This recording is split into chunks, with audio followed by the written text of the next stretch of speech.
Sector 37 में है, Rohini sector 37 में, 37 में ये उसका मैप है। यहाँ लगभग 6 पॉकेट है। ये लोकल रेजिडेंट्स है, आप देख रहे हैं, ये यहीं पे रहते हैं, दिन रात यहाँ बिताते हैं। ये लोग हैं जो कहीं पहले बाहर रहते थे, अब इसी इलाके के अंदर रहते हैं, काम करते हैं, दुकानें चलाते हैं, मकान लेके यहीं पर ही रह। ये चेहरे आप देख रहे हैं, ये वो चेहरे हैं, ये दिल्ली के नागरिक हैं। ये वो चेहरे हैं जो वोट देते हैं। ये वो चेहरे हैं जो सरकार जीतने वाली कोई भी हो, जाते हैं उसको वोट देते हैं, लाइन में खड़े रहते हैं, रुमाल से मुंह पोंछते हैं, लेकिन वोट देकर आते हैं। ये वो चेहरे हैं जो टैक्स देते हैं। ये बड़ी रकम बैंक में जमा करते हैं, बैंक इनके हिस्से के पैसे टैक्स के रूप में काटता है। ये साबुन, तेल, बिस्कुट खरीदते हैं, उसमें से ऑटोमेटिक टैक्स कटता है। ये टैक्स देने वाले लोगों में से ये वो लोग हैं, जब भी कहीं पर कोई अप्रिय घटना घट जाती है, बाढ़ आ जाती है, भूकंप आ जाता है, थोड़े थोड़े पैसे निकाल के वहां देते हैं। रामलीला होती है, कोई कृष्ण जन्माष्टमी होती है, ये उसमें पैसे देते हैं। सरकार से नहीं कहते कि जाओ सरकार से मांगो, ये खुद देते हैं। ये वो लोग हैं जो दिल्ली के नागरिक है। अब ये वो लोग हैं जिन्होंने हमारे समाज को कुछ ना कुछ दिया। ये वो लोग हैं जिन्होंने अपने हिस्से का कर्तव्य पूरा किया। ये वो लोग हैं जिन्होंने सरकार को भी अपने हिस्सेदारी दी। आज ये सारे लोग दुखी हैं। आज ये लोग अपना हक मांग रहे हैं। आज ये कह रहे हैं कि हमें ज्यादा कुछ नहीं चाहिए, हम सरकार से, प्रशासन से, डीडीए से, एमसीडी से, किस एमपी से, एमएलए से ये नहीं मांग रहे हैं कि हमें करोड़ों रुपए दो। हमें भैया मामूली सा पानी दे दो, हमें बस 2 बाल्टी पानी हमारे घर में हो जाए, इतनी जगह दे दो। हमारे बच्चे किसी अच्छे स्कूल में पढ़ सके, हमें वो चीज दे दो। हमारे बच्चे पार्क में खेल सके, वहां सांप उन्हें आके ना काट ले, हमें सिर्फ ऐसा माहौल दे दो। ये अनिल जी हैं। ये चाहते, मैं आपको बताऊं, ये अनिल गुप्ता जी, बंसल जी, ये अनिल गुप्ता जी है। ये गुप्ता जी है, तो मैं इनकी तारीफ में बता दूं, मैं इन लोगों की कौम से बड़ा प्रभावित हूँ। ये चाहते हैं तो लंदन में, आगरा में और गोवा में आराम से कोई होटल खोलते हो, वहां पे रहते। इन्होंने ये जगह चुनी। ये जगह डीडीए यानी सरकार ने बनाई। इन्होंने सरकार की हिस्सेदारी को या उसके कर्तव्य समझते हुए यहाँ लोगों को मकान देने का बीड़ा उठाया। अब ये इन्होंने अच्छा कदम समझ के उठाया कि यहाँ पे लोगों को मकान मिलेगा, लोग सहूलियत से रहेंगे। डीडीए की जगह लोग सब पसंद करते हैं। मिल क्या रहा है, दुख से शुरुआत करते हैं। क्या परेशानी है सेक्टर 37 में लोगों को? देखो, सेक्टर 37 में परेशानी के नाम पे सब कुछ है। सारी जिम्मेदारी डीडीए की है। डीडीए को अपना बगैर बोले सारे काम करने चाहिए, लेकिन हमें कितनी बार बोलना पड़ता है। हजारों बार हम डीडीए को पत्राचार कर चुके हैं, हजारों बार उनको मैसेज कर चुके हैं। मधुबन चौक पर इनके चीफ इंजीनियर बैठते हैं, वहीं पे आरपीडी 3 के अधिकारी बैठते हैं। उच्च अधिकारियों को हमने कई बार बोला, सर सेक्टर 37 की सूद ले लीजिए, आप सेक्टर 37 का जो हाल बेहाल है उसको ठीक कर दीजिए। यहाँ पे जितनी भी सड़कें सब टूट फूट गई है, पार्कों का हाल बुरा है, नालियां बिल्कुल बेकार है, सीवर सारे बंद है। अब यहाँ पर लोग आके मकान बनाना चाहते हैं, लेकिन कैसे बनाएं? सुविधा के नाम पे हम उनको बोलते हैं कि अब सुविधा दो, हमें कुछ नहीं चाहिए। अगर आज हम भारत देश में ना रहते, कहीं और रह रहे होते, तो ये सुविधाएं सिर्फ एक मेल पे मिल जाती। सिर्फ एक मेल हम करते प्रशासन को, मेल पे ही तुरंत सारा प्रशासन सारी सुविधाएं हमें दे देता। इतना हमें जद्दोजहद नहीं करनी पड़ती। हालांकि हम उच्च अधिकारियों से भी मिले हैं, वाइस चेयरमैन से मिले हम मधुबन वो विकास सदन में जाके, उन्होंने बोला कि हमारे पास ना तो फंड की कमी है, ना ही हमारे पास मैन पावर की कमी है। हमें आप बताइए काम क्या चाहिए DPS में। यही बात हमने चीफ इंजीनियर को बोली, यही बात हमने आरपीडी टीम को बोली। वो कह रहे कि हमने फाइल चला रखी है, फाइल चला के पता नहीं फाइल हो गई या बीरबल की खिचड़ी हो गई। चलिए उनसे फाइलें नहीं चलने में आ रही, फाइलें नहीं चलने में आ रही, पता नहीं फाइल होगी क्या उतनी। उस फाइल को उठाने के लिए पता नहीं उनको कितने आदमी चाहिए। फाइल ही नहीं चलने में आ रही उनसे। और जबकि उच्च अधिकारी कहते हैं फाइल आए हमें तुरंत साइन करने हैं। तुरंत, हमारे पास कमी नहीं है पैसे की, ना मैन पावर की कमी है। आज दिल्ली शहर में चारों तरफ विकास कार्य हो रहा है। बीजेपी की सरकार सेंटर में, बीजेपी की सरकार दिल्ली में, बीजेपी की एमसीडी सरकार एमसीडी में, चारों तरफ विकास कार्य हो रहा है। केवल और केवल सेक्टर 37 को छोड़ के पूरी दिल्ली में विकास हो रहा है। पता नहीं यहाँ पर विकास कब होगा, हम कब अपना घर बना पाएंगे। 1981 से यहाँ पर यही हालात है। 1981 में लोगों ने प्लॉट बुक किए थे और 2012 में डीडीए ने ये प्लॉट दिए थे। आज 2012 को भी गए हुए यहाँ पे 14 साल हो गए। 14 साल में डीडीए ने यहाँ कुछ नहीं किया। 14 साल में तो भगवान राम का भी वनवास खत्म हो गया था, और डीडीए पता नहीं हम लोगों का वनवास कब खत्म करेगी। पहले मैं एक बात स्पष्ट कर दूं, हमारा चैनल और ये सारे मकानदार दुकानदार लोग यहाँ पर रोनी सेक्टर 37 में किसी भी सरकार की आलोचना के लिए नहीं बैठे हैं। ये 81 से पिछले 8 2 10 साल से यहाँ पर है। यानी कि शीला सरकार भी इनके होते सोते चली गई, केजरीवाल सरकार भी इनके होते सोते चली गई, अब बीजेपी की सरकार है। बीजेपी की सरकार के साथ बस एक प्लस पॉइंट है जो बाकी सरकारों में नहीं था, कि जितने भी वो इंजन होते हैं या प्रभाग होते हैं वो सब उसी के पास है। यानी कि मैं बोलूं कि अगर एमसीडी से डीडीए तक कोई फाइल जानी है तो कोई लंबा चौड़ा टाइम नहीं लगना था। पहले जो शीला सरकार ये कह देती मैं क्या करूं जी, उनके पास इनके पास, अब नहीं। यानी काम जल्दी हो सकता है। ये पाठक साहब है, ये इस आरडब्ल्यूए के जनरल सेक्रेटरी है। इनके पास लोग आते हैं, इनके पास महिलाएं आती हैं, बाल्टी खाली लिए हुए कि साहब आपने हम जैसे लोगों को मकान तो दिलवा दिया, पानी कहां से लाए। एक लोकल लोअर क्लास औरत आती है जिसने पैसे जोड़ जोड़ के यहाँ पे अपने मालिक से कर्जा लेने के मकान लिया कि इस बच्चे को मैं कौन से स्कूल पे लेके जाऊं। स्कूल और पानी की परेशानी के बारे में बताइए। ये जो डीडीए और इसके दिल्ली जल बोर्ड के बीच में जो भी ये हमारी पत्राचार रही है, यहाँ पे सबसे बड़ा जो परेशानी है वो यहाँ पे पानी ना होने की वजह से। जी हुए भी 8 साल हो गए, 45 साल के बाद भी 37 सेक्टर में पानी नहीं है, सड़कें नहीं है। 4-5 लाख लोगों की आबादी यहाँ होनी चाहिए, लगभग हो सकते थे अगर डीडीए ध्यान देता तो। जी पार्कों में पेड़ नहीं है, पार्कों में डेवलपमेंट नहीं है, सड़कें नहीं बनी, टूटी हुई सड़कें हैं। कोई सरकारी स्कूल 37 सेक्टर में नहीं है। ये हो सकता है कि स्कूल अगर दूर हो तो उस दूर के स्कूल वाले बस लगा दें, बच्चे यहाँ से वहां चले जाएं। ये हो सकता है कि सरकारी स्कूल जाने के लिए भी बैटरी रिक्शा वाले आपस में कमिटमेंट करने तो जा सकते हैं। ये भी हो सकता है कि सड़क खराब हो तो अनाधिकृत कॉलोनी वाले 6-6 साल बिता देते हैं खराब सड़कें में, यहाँ पे ही लोग बिता देते। ये नहीं हो सकते कि पानी और बिजली ना हो तो लोग रह सकते हैं। सबसे बड़ी बात मैं बता दूं, ये जो चेहरे आप देख रहे हैं ये डीडीए का काम कर रहे हैं, ये अपना नहीं कर रहे हैं। डीडीए की ये कॉलोनी है। डीडीए आप एक प्रकार से सरकारी दफ्तर वाला प्रॉपर्टी डीलर मान लीजिए विभाग, उसने ये कॉलोनी बसाई, उसने ये जगह ली, उसने वहां पे मकान देना शुरू कर दिया, उसने यहाँ पे सुविधा दी है। ये तो उनका हाथ बटा रहा है एक तरीके से। दुनिया के इतिहास में डीडीए ऐसी डेवलपमेंट अथॉरिटी है जिसने प्लॉट देने में 37 साल लगा दिए, उसके बाद भी 45 साल के बाद पानी नहीं है, कोई डेवलपमेंट नहीं है। ये खुद अपने आप में इतिहास में सबसे बढ़िया मैनेजमेंट सोसाइटी डीडीए, जो कुछ करना ही नहीं जानती। और मैंने सुना है कि यहाँ पर आसपास में करोड़ों रुपए खर्च करके डीडीए ने एक यंत्र बनाया भी था। जो यूजीआर है वो उसको बने हुए लगभग आज 9 से 10 साल होते 9 से 10 साल जी। करोड़ों रुपए लगा करके वो जो है यूं ही पड़ा है, तो वो एक तरीके से खराब ही हो गया होगा, खंडर खंडर बना दिया है।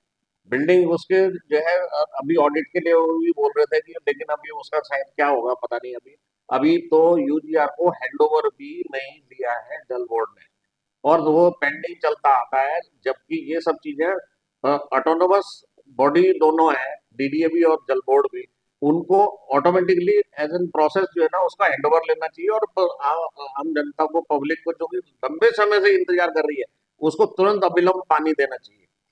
इसके लिए लास्ट 1 साल से तो लगातार पत्राचार चल रहा है, इसके लिए अनशन भी किया गया, लेकिन इनके बिल्कुल भी डिपार्टमेंट इतना लिथार्जी हुआ है, जू नहीं रहती कि कहना जाए तो पानी की समस्या जो कि बेसिक चीज है, बिना पानी के कोई आदमी ना तो वहां का क्षेत्र का डेवलपमेंट हो सकता है, ना ही उसका जो है कोई जो है उसके पानी के बगैर तो जीवन भी नहीं है।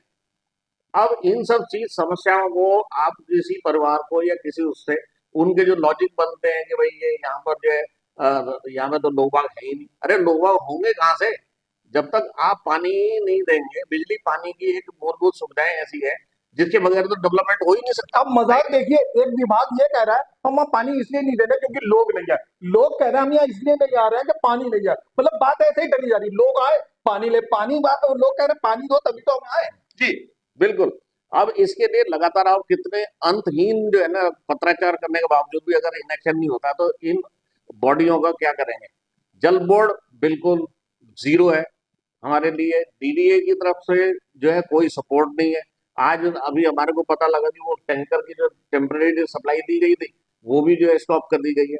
अच्छा, यस बिल्कुल, सबसे बड़ी दुर्भाग्यशाली ये दुर्भाग्य है यहाँ के लोगों का, जो कि आज 2018 के अलॉटमेंट करे हुए उसके लिए आज भी हम स्ट्रगल कर रहे हैं इसको।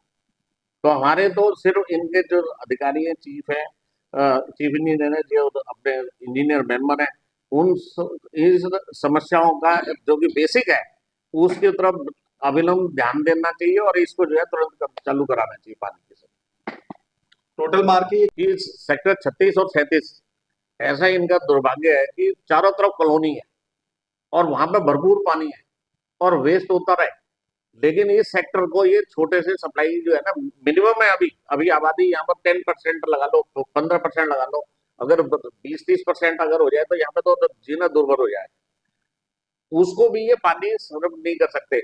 ऐसा क्या कारण है कि जो कि डीडीए की जो स्ट्रक्चर अर्बन डेवलपमेंट में जो है ना ये कॉलोनी डेवलप करी गई और इतने लंबे समय तक उसके अंदर पानी की सफाई पूर्ति नहीं की गई।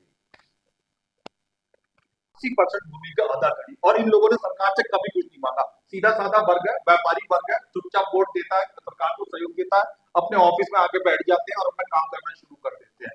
सरकार से, प्रशासन से, विधायक से, मंत्री से, एमपी से कहना क्या चाहते हैं अनिल जी? मेरा केवल और केवल एक ही अनुरोध है प्रशासन से, मंत्री जी से, मुख्यमंत्री जी से, प्रधानमंत्री जी से, अगर ये लोग चाहें केवल और केवल 10 मिनट में यहाँ पे पानी चालू हो सकता है, केवल और केवल 10 मिनट में, क्योंकि लाइनें सारी डली हुई है।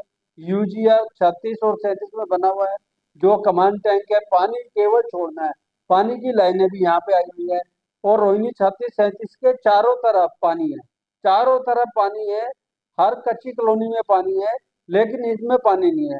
प्रशासन चाहे केवल और केवल 10 मिनट में ये पानी चालू कर सकते हैं, इससे ज्यादा समय नहीं लेगा, 11 मिनट भी नहीं लगेंगे।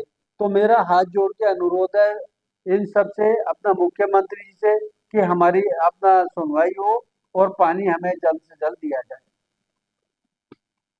यूजी ने अलॉट किए हुए हैं, इसमें ना बिजली है ना पानी है। पानी की वजह से हम रह नहीं पा रहे हैं, हमें किराए पे रहना पड़ रहा है और पानी खरीद कर लाना पड़ रहा है। जबकि आपने प्लॉट ले रखा है जी, जबकि भाई साहब ने यहाँ पे अपना प्लॉट ले रखा है। ये हमारे पर रोज आते हैं, हर 10-15 दिन बाद, महीने में एक बार पूछने आते हैं कि हाँ जी भाई साहब यहाँ इन पानी भाई कब साहब ने यहाँ पे प्लॉट ले रखा है, मैं आपको तक। बता दूं। वो जी, बनाना भी चाहते हैं अपना प्लॉट, लेकिन पानी की वजह से वो किराए पे रह रहे हैं। उनको इतनी दिक्कत हो रही है, हमसे आगे पूछते भी हैं कि हाँ जी कब तक प्लॉट में पानी आ जाएगा, यहाँ डीडीए कब तक पानी दे देगी। हम उनको झूठा आश्वासन दे देते हैं कि हाँ जी अगले महीने आ जाएगा, अगले महीने आ जाएगा, लेकिन हम भी मजबूर हैं। कब तक हम उनको बोले कि कब पानी आ जाएगा? हमारे पास ऐसी कोई पर वही नहीं है, इंफॉर्मेशन ही नहीं है कि कब तक पानी आ जाएगा। तो बस लोग इस तरह से बहुत परेशान हो रहे चाहे महिलाएं हो या पुरुष, आपको लगता है पानी यहाँ की सबसे मौलिक आवश्यकता है? यहाँ पर पानी तो आना ही चाहिए, काफी साल हो गए इसको। इसमें आबादी जल्दी हो जाती है, इसके अंदर अगर पानी आ जाए तो हम तो यही सरकार से कहेंगे कि पानी जल्दी से जल्दी आ जाए इसके अंदर। 37 में आपने बात सुनी, आपने इनके दिल की आवाज सुनी। ये जनता जनार्दन है, ये व्यापारी वर्ग है, ये नागरिक लोग है, ये दिल्ली के सिटीजन है, ये चेहरे, ये लोग जो आप देख रहे हैं, ये और कुछ नहीं डिमांड कर रहे हैं, ये और कोई मांग नहीं कर रहे, कोई आंदोलन नहीं कर रहे, किसी पार्टी में नहीं जा रहे। ये सीधी सादी सी एक बात डीडीए के अधिकारियों से निवेदन कर रहे हैं, उन डीडीए के अधिकारियों से जो जो एसी वाले ऑफिस में बड़ी बड़ी कुर्सियों और ऑफिसों के साथ में मधुबन चौक के ऊपर बैठे हुए हैं। मधुबन चौक वाले डीडीए ऑफिस में वो सुबह आते हैं, शाम तक बैठे रहते हैं, फाइलें देखते हैं। इनकी फाइलें पता नहीं कहाँ, किस कोने में, किस कचरेदान में पड़ी हुई है। उन ऑफिसरों को के असली निवेदन है हमारा, जो लाखों रुपए तनख्वाह लेते हैं, उन ऑफिसरों से निवेदन है हमारा कि ये लोग जो उनके दरवाजे पे दिन रात चौखट के ऊपर 50-50 बार आते हैं, इनकी फाइलों पे, इनके कामों पे ध्यान दिया जाए। ये लोग भी कोई अपने लिए पानी नहीं मांग रहे हैं, ये बहुत सारा पानी खुद नहीं पिएंगे, ये पानी भर के अपने घर के अंदर नहीं ले जाएंगे, ये भी जनता जनार्दन के लिए पानी मांग रहे हैं। डीडीए के जितने भी लोग हैं, उनका काम ही यही है कि वो जनता के लिए काम करें। कि किस तरीके की कर्तव्य पूर्ता हो रही है, किस तरीके की कर्तव्यहीनता है हमारा सरकार से। इन सबका सरकार से भी यही निवेदन है कि, और अभी तो फिलहाल ये स्कूल भी नहीं मांग रहा है, अभी तो ये फिलहाल ये भी नहीं कह रहा है कि स्ट्रीट लाइट लगाई जाए, कम से कम पहले पानी तो दे दिया जाए। क्या कहना चाह रहा है पाठक साहब पानी को लेकर? देखिए, पानी जो है बेसिक चीज है और इसका जो है पानी की सप्लाई का होना नितांत जरूरी है। और ये जो भी डिपार्टमेंट है इसके लिए रिस्पॉन्सिबल है, उनको तुरंत ही इस पानी की सप्लाई को चालू करना चाहिए। तो आपको लगता है अगर रेखा जी चाहे, रेखा सरकार चाहे, तो डीडीए का अधिकारी अगर इच्छा शक्ति पूर्ति करे तो लगभग मतलब 10 दिन के अंदर पानी यहाँ पे आ सकता है? नहीं जी, 10 दिन नहीं, केवल 10 मिनट। 10 मिनट में? 10 मिनट में केवल, अगर रेखा सरकार चाहे, बीजेपी चाहे, तो केवल और केवल 10 मिनट में यहाँ पानी चालू हो सकता है, क्योंकि सारी लाइनें डली हुई है। यूजीआर तक हैदरपुर से लाइन भी आई हुई है। केवल और केवल एक वाल खोलना है, 10 मिनट में यह पानी चालू हो सकता है। क्योंकि जब यहाँ पर ये कमांड टैंक बना था, इन्होंने लाइनें सारी चेक करी थी। इट मीन्स लाइनों में पानी डाल के इन्होंने देखा था, वो भी हैदरपुर से। अगर ये चाहे तो 10 मिनट में सर्व चालू कर सकते हैं, अगर सरकार चाहे तो। तक आप जो देख रहे हैं ये सारा रोहिणी 37 है। दूर दूर तक जो आप देख रहे हैं ये सड़कें जो वहां तक जा रही हैं, वो दूर तक बने हुए सरकारी दीवार आप देख रहे हैं, वो गाड़ियां आप आती हुई जाती देख रहे हैं, महिला देख रहे हैं, वो सामने पेड़ आप देख रहे हैं, उधर कुछ मकान देख रहे हैं, और ये इधर पीछे छोटी मोटी बिल्डिंगें बनी हुई देख रहे हैं। सारा दूर दूर तक 37 है। ये इलाका तो इतना बसा हुआ है, डीडीए की कॉलोनी में तो लोग आने के लिए भागते हैं, ये इतनी वीरानी क्यों? ये सब डीडीए की लापरवाही है जी। डीडीए ने केवल अपना पेपरों के हिसाब से अपना प्लॉट तो दे दिए, लेकिन बेसिक जो सुविधा है उसके नाम पर इन्होंने कुछ नहीं किया। बिल्कुल डीडीए की ये नाकामी है कि जनता को बचाया जाना चाहिए, प्रशासन की जिम्मेदारी है। अगर डीडीए की जिम्मेदारी बनती है पानी देना, सीवर देना, बिजली देना, सारी सड़कों को बनाना, सारी जिम्मेदारी डीडीए की बनती है। लेकिन डीडीए अपनी जिम्मेदारी से यहाँ पर भाग रहा है। डीडीए अपनी जिम्मेदारी बिल्कुल नहीं समझता और ना ही अपनी जिम्मेदारी निभाने को तैयार है डीडीए। अगर पानी, सड़क और लाइट दे दी गई तो लगभग 4 लाख लोग यहाँ आराम से रह सकते खूब हैं। आराम से जी। केवल मैं कह रहा हूँ, अगर ये डीडीए हमें सारी सुविधाएं 15 दिन में दे दे तो आप 1 साल के अंदर देखना पूरा सेक्टर भर जाएगा। मात्र 1 साल के अंदर में ये बता रहे हैं कि पूरा सेक्टर ऑटोमेटिकली भरना शुरू हो जाएगा, कि अगर मोटी मोटी शुरुआती सुविधाएं भी यहाँ पर आ जाए। और लगभग असुविधा की बात करें, हम अभी पानी पे टिके हुए हैं, लेकिन परेशानी और क्या क्या यहाँ पे है? देखो परेशानी यहाँ पर क्या है कि एक तो सड़कें नहीं बनी अंदर की सारी, अच्छा, सड़कें नहीं बनी हुई, और उसके बाद जितने भी मेन अगर कोई आदमी मकान खरीद भी ले, प्लाट खरीद भी ले, तो उसको अपने प्लाट तक जाने के लिए भी राह नहीं है जी। मेन होल जो है, मेन होल अपना आधे अधूरे बने हुए, कोई मेन होल अपना 80% मेन होल सारे के सारे यहाँ पर बंद है। अच्छा, उसके बाद स्ट्रीट लाइटें सारी बंद है। स्ट्रीट लाइटों में रात को आदमी सुरक्षित नहीं है यहाँ पे। अगर कोई रात को यहाँ पे आ जाए तो उसको लगता है कि मैं किस जंगल में आ गया हूँ यहाँ पे।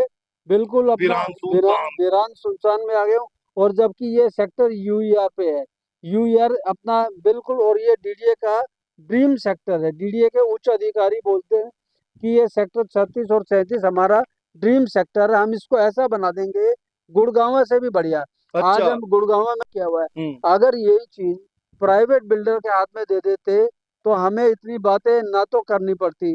प्राइवेट बिल्डर चाहे पैसे लेता, बिल्कुल ठीक है, लेकिन सेक्टर को ऐसे कर देता, इससे बढ़िया सेक्टर हमने नहीं सुना होगा, ना देखा होगा। प्राइवेट सेक्टर, प्राइवेट बिल्डर इससे बढ़िया सेक्टर बना देता है इसको।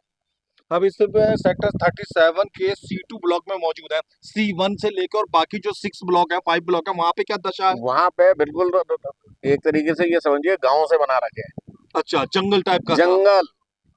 बिल्कुल कोई भी व्यक्ति वहां पर आकर के रहना नहीं चाहेगा। जो भी आज कीड़े मकोड़े, सांप जो बिच्छू अभी भी आने सब लगते हैं। कुछ सब कुछ बारिश जरा सी हो जाए यहाँ पर जो है ना तो खड़े होना भी भारी पड़ जाए। और इतने खड्डे हैं इसके अंदर, जो रोड मेन रोड है उसके अंदर झील बन जाती है। उसके लिए बड़े अधिकारियों को भी इन्फॉर्म कर दिया गया है, आज भी उसकी फिलिंग तक नहीं हो पाई और ना ही वो रोड डेवलप करी गई है। कंस्ट्रक्शन इनकम्प्लीट छोड़ा हुआ है सब। इंटरनल रोड सारी जो है बननी चाहिए। कोई भी वहां पर इतने जो झाड़ फूल है, देखिए ये सारा का जो है इस तरीके का जो है ना ये जंगल बना हुआ है, इसके अंदर कौन जा सकता है रात को? कोई भी यहाँ पे रह भी नहीं सकता किसी भी तरीके से। अच्छा, बड़ी हैरानी की बात है कि सुप्रीम कोर्ट, डीडीए सरकार, केंद्र सरकार, दिल्ली सरकार, एमसीडी सरकार, एक बात पे सब एकजुट है, भैया दिल्ली में ना जे झुग्गी नहीं होनी चाहिए अब, और नई झुग्गी कॉलोनियां नहीं बसनी चाहिए। सब इस बात पे एकजुट है। सब इस बात पे भी एकजुट है कि भैया अब दिल्ली में नई अनाधिकृत कॉलोनियां भी नहीं बसनी चाहिए। बड़ी सख्ती दिखाते हैं, लेकिन ये समझ में नहीं आता, खुद उन्हीं की बनाई हुई जो कॉलोनी बस रही है, उन्हीं के द्वारा दी जाने, उसकी तरफ उनका ध्यान नहीं है। अरे लोगों को जब मकान नहीं मिलेगा, सुविधा नहीं मिलेगी, अपने ही खरीदे हुए प्लॉट पे, तो वो झुग्गियों में जाएंगे, अनाधिकृत कॉलोनियों में जाएंगे। सरकार का ये फर्ज है कि अगर वो चाहते हैं कि दिल्ली साफ सुथरी रहे, ना अनाधिकृत कॉलोनियों, ना झुग्गियां, तो कम से कम इस तरीके के सेक्टर 37 जैसे इलाकों को तो बसाया जाए। देखते रहिए, दिखाते रहिए ताजा खबर। धन्यवाद। ये सज्जन कुछ कहना चाहते हैं? पूरे सेक्टर के अंदर एक 32 सेक्टर